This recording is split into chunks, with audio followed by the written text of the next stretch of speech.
Good morning, मैं हूं मीनू शर्मा और आपका पर्सनल फाइनेंस खबरों के बुलेटिन मनी मॉर्निंग में स्वागत है, जहां हम लेकर आते हैं आपके लिए वो सभी जरूरी खबरें जिनका है सीधे आपकी जेब और जिंदगी से रिश्ता। तो चलिए शुरू करते हैं आज का बुलेटिन।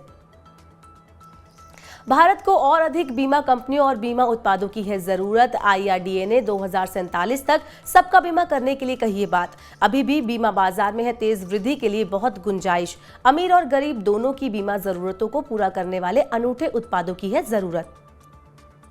भारतीय एयरटेल ने अपने एंट्री लेवल प्लान को 2 और राज्यों में किया महंगा। कंपनी ने महाराष्ट्र और केरल में 99 रुपए वाले प्लान को किया बंद। इसकी जगह अब ग्राहकों को करना होगा 155 रुपए का रिचार्ज। कंपनी ने अपने 22 में से 19 सर्किलों में बंद किया 99 रुपए वाला प्लान। भारतीय एयरटेल ने सबसे पहले हरियाणा और ओडिशा में बंद किए थे ये प्लान। इनकम टैक्स डिपार्टमेंट ने लॉन्च किया टैक्स कैलकुलेटर। इससे आयकर दाताओं को नई टैक्स व्यवस्था या पुरानी टैक्स व्यवस्था में से चुनाव करने में होगी आसानी। इनकम टैक्स डिपार्टमेंट के पोर्टल पर लाइव हुआ tax calculator. Income tax calculator budget 2023-24 की घोषणाओं के तहत आपकी आय के आधार पर टैक्स की गणना करने में करेगा मदद।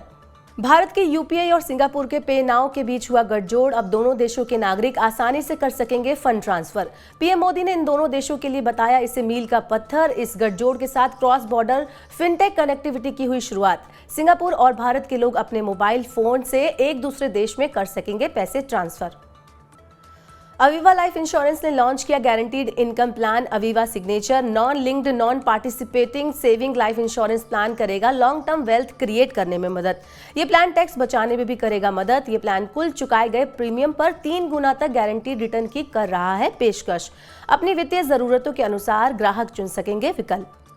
सरकारी से ज्यादा प्राइवेट बैंक है बेहतर। फिच रेटिंग्स ने कही ये बात। भारतीय बैंकों के वित्तीय प्रदर्शन में हो रहा है लगातार सुधार। संपत्ति गुणवत्ता और लाभ में सुधार है उम्मीद से बेहतर। चालू वित्त वर्ष के पहले 9 महीने में बैंक का इम्पेयर्ड लोन रेशियो घटकर हुआ 4.5%। EPF पर अभी तक नहीं दिया गया 2021-22 का ब्याज। कर्मचारी भविष्य निधि संगठन के न्यासियों ने जताई चिंता।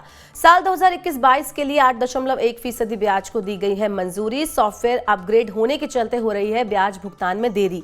EPFO की सेंट्रल बोर्ड ऑफ ट्रस्टीज की अगली बैठक में इस मुद्दे पर हो सकती है चर्चा। फॉर्मल सेक्टर में नौकरियों की संख्या में आ रही है गिरावट। EPFO के पेरोल डाटा के मुताबिक दिसंबर महीने में 8 लाख नए सदस्य जोड़े गए हैं। इससे पहले नवंबर में 9,37,000 सदस्य जुड़े थे। ये लगातार तीसरा महीना है जब नए सदस्यों की संख्या 10 लाख से कम रही। अप्रैल से सितंबर 2022 तक लगातार 6 महीने तक हर महीने 10 लाख से अधिक जुड़े थे सदस्य।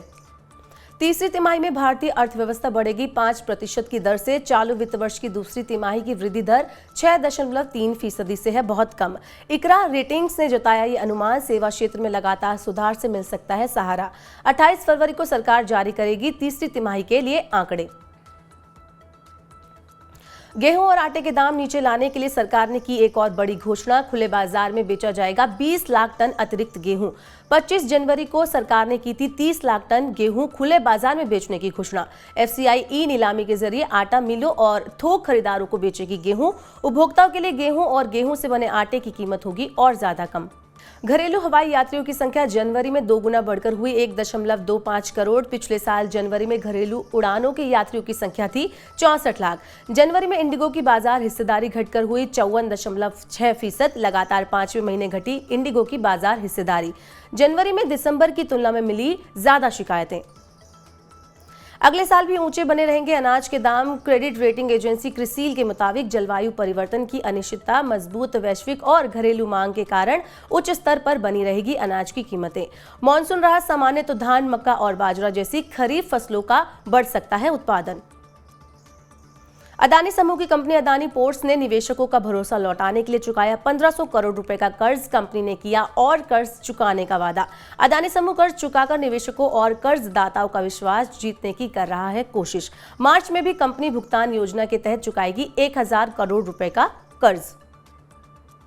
सरकार ने शत्रु संपत्तियों को बेचकर जुटाए 3400 करोड़ रुपए। इनमें ज्यादातर शेयर और सोने जैसी चल संपत्तियां हैं शामिल। शत्रु संपत्तियां उन लोगों की हैं जो विभाजन के दौरान भारत छोड़ गए थे और 1965 और 1965 के युद्ध के बाद पाकिस्तान और चीन की नागरिकता ले चुके हैं। शत्रु संपत्तियों की सबसे ज्यादा संख्या उत्तर प्रदेश में पाई गई। भारतीय ज्वेलर जोया लुकास ने 2300 करोड़ रुपए का प्रस्तावित आईपीओ लिया वापस। पब्लिक लिस्टिंग के लिए पिछले साल सेबी के पास कंपनी ने जमा करवाए थे दस्तावेज। केरल की इस कंपनी ने दूसरी बार टाली अपनी योजना। इससे पहले 2018 में आईपीओ लाने की थी योजना। तो मनी मॉर्निंग में आज के बुलेटिन में बस इतना ही। अपने काम की जरूरी खबरें और महत्वपूर्ण खबरें देखने और समझने के लिए सब्सक्राइब करें हमारे यूट्यूब चैनल को, और पर्सनल फाइनेंस से जुड़े खास कार्यक्रम देखने के लिए आप मनी9 ऐप को जरूर डाउनलोड कर लें। बने रहिए मनी9 के साथ। नमस्कार।